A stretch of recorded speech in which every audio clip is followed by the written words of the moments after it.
حتى لا تبالغ ولا زي ما هي. لا تسوف، عشان ده كارثة زي كارثة الكذب كده بالظبط.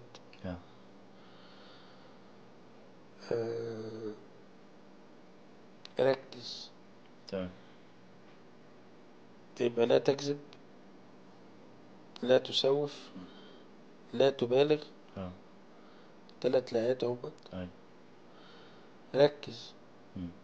التركيز بالنسبة لي يعني جملة: follow one course until success. اتبع منهجا واحدا حتى تنجح. صح. فمفيش تركيز، مفيش منهج، مفيش وصول. في تركيز، في منهج واضح، في وصول. حتى لو اتأخرت في الوصول هتصل، وسيكون الوصول مدوي.